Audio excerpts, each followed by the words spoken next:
claim, so I have the right to pan gold here. The river washes gold dust downstream, so I can catch river water, mud, and sand in this pan and try to find it. He moved the pan in a circular motion, so that the water sloshed out with some of the sand. Gold is heavy, so it stays in the pan. Wow, said Matt. And the river's so fast? Don't you have to get that from the bottom of the river? Eric asked. It looks really deep right there. It is very deep here, Mr. Wong said. The riverbank drops steeply from the edge of the water, and the current runs very fast. But I can take the sand and the mud right here at the edge of the pan, and the water itself carries sand, even when it looks clear. On a good day, the water brings gold to me. So I'm going to stop right there. Now, the author seems to be using the plot of the story about Eric and Matt's trip back in time to provide information about Eric's ancestors and about the gold rush. Now, I have learned that people came from many faraway places to look for gold in California.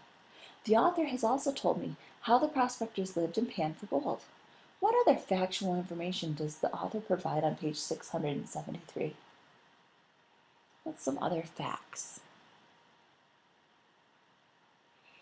Well, I learned that Chinese miners were not uncommon in California in 1849. The author even gives a description of Wang Dido with his long braid, and Mr. Wang also talks about how the current in the river affects the way the sand moves downstream. Okay, now with that being said, let's go ahead and continue to read. Suddenly the ground shook. Eric and Matt thumped backwards into a sitting position in the mud. Mr. Wang fell into the river with a splash. It's an earthquake! Eric jumped up again. He had felt the small earthquakes before, but this one was so quick it had already ended. When he looked up, he saw Mr. Wang in the river, desperately holding onto a tree root with both hands. The power of the river current pulled his legs downstream, and he struggled to hold his head above the water. Help me! Eric and Matt grabbed his arms and pulled, but the river current was so strong, and Mr. Wang was too heavy for them to help. We have to save him, Eric said desperately to Matt. If we don't, my family won't ever be born, and I won't be here. Now Eric saw a tree branch hanging low. Come on, help me, pull this branch down. He took the branch in both hands and bent his knees so that his weight pulled it down. And when Matt grabbed it to the branch grabbed it too, the branch lowered to Mr. Wang. With an outstretched hand, Mr. Wang grasped the branch. Matt, let go. Eric and Matt released the branch, and the branch slowly moved upward, pulling Mr. Wang out of the water. He got to his feet back onto the riverbank and let go of the branch. Mr. Wang took several moments to catch his breath. His clothes were so wet they stuck to him. Aye, you two saved my life. Thank you. Now, what events in the story were caused by the sudden earthquake? What events in the story were caused by the sudden earthquake? So all of a sudden an earthquake happens. What happened because of the earthquake?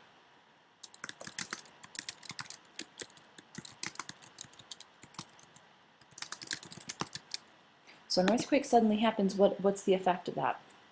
Well, we can say that Mr. Wang is knocked into the river, right? And Eric and Matt save him.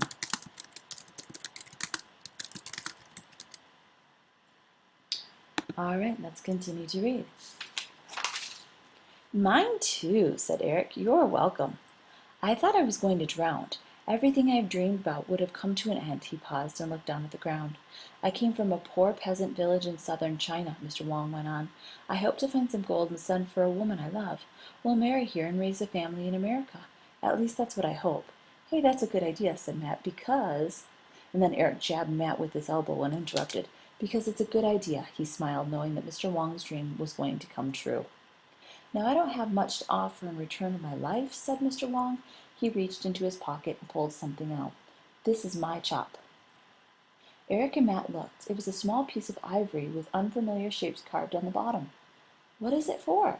Eric asked. I'll show you. Mr. Wang pushed the bottom into a smooth spot of the mud next to the river. When he lifted it, 3 marks were made in the mud. That's my name, Wang Dido. I don't have any gold today, but I would like you to accept this as my gift. I will always remember you. Eric took the chop. That's very nice of you. Thanks. I should return to my camp and dry off, said Mr. Wang. I think we better go home too, said Eric. We enjoyed meeting you. He carefully put the chop in his pant pocket. Thank you again for your help, said Mr. Wang. Goodbye. And he picked up his pan and walked away from the river towards the muddy road.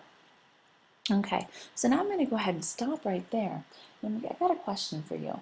Now, in the story about Eric, Matt, and Mr. Wong, does the fact that Mr. Wong gives the boys his chop make for a strong conclusion? Why or why not?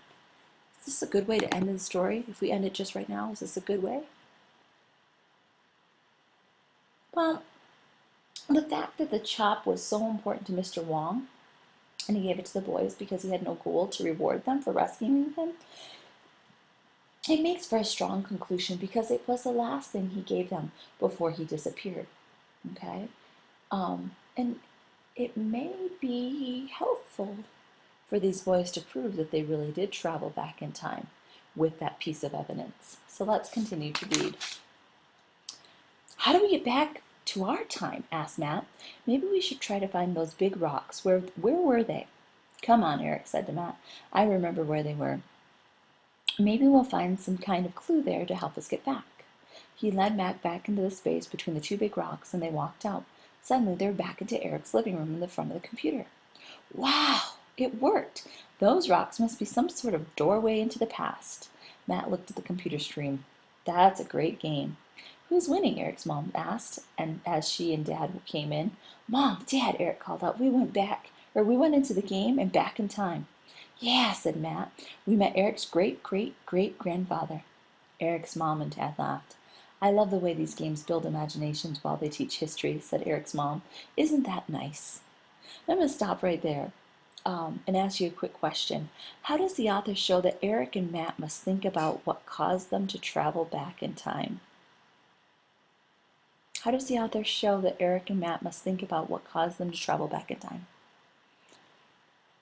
Well, they realize pressing the computer button caused them to travel back in time, but there's no computer in the past. So they use the only clue they have, which is the two big rocks.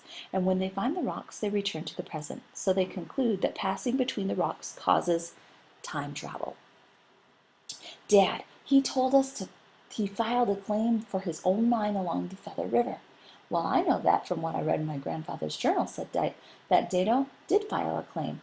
Let's see if we can find out if it was along the Feather River. Eric's dad moved the computer and conducted the internet search. After a while, he looked up in a surprise. Wang Dado did file a claim here in the area in 1849. I found a reference to it. Do you believe me now? Eric asked. Come on, Eric. Do you expect me to believe that you actually went back in time? No, I guess not. Eric felt a wave of disappointment, and then suddenly he reached into his pocket. Maybe this will convince you. He pulled out the chop. Dad, look at the name, Wang Dado. Smiling, Eric held it up, and on the chop, a little bit of gold dust from the river glinted in the light. Now, what effect does Eric have on his parents when he tells them about meeting Wang Dado?